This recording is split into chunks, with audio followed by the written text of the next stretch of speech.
Nagsisimula ka palang maging content creator o matagal ka na pero pakiramdam mo walang resulta? Panoorin mo ito idol hanggang dulo para makapag-isip ka sa mga nasimulan mo. Ang maging isang content creator ay hindi madalian. Kahit ang earnings ay hindi rin malaki agad katulad ng inaakala ng iba. Totoo, magiging malaki ang earnings, pero pagtatrabahuhan mo ng mahabang panahon, hindi pagka-monetize, week or 1 week, 1 month or 2 months, malaki na ang earnings mo. Hindi ganun yun, idol. Kailangan mong magtiyaga. Kailangan mong mag-content na mag-content. Kailangan mong maging active. Kailangan mong magpadami ng mga nagagawang video na nakakakuha ng atensyon ng mga manonood. Kailangan mong magsikap kung sa inaakala mo na magiging big time ka agad sa kikitain at yun agad ang hangad mo. Wag na lang idol.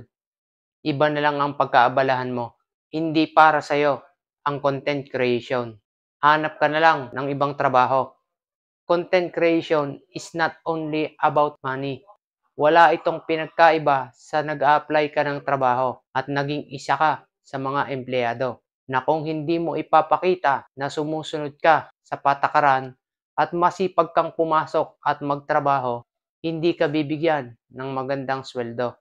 Maraming million views dito pero walang earnings dahil hindi nasunod sa mga tamang patakaran. Maraming mataas ang followers pero walang kinikita dahil nababaliwala nila ang patakaran.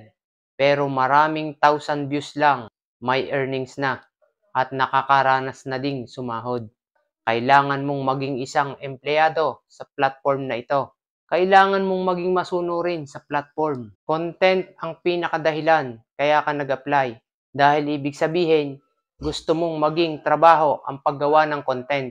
Sinasabi ko ito, idol, hindi para mawalan ka ng gana o mawalan ka ng pag-asa. Sinasabi ko ito para ihanda mo ang sarili mo sa mga pagdadaanan mo.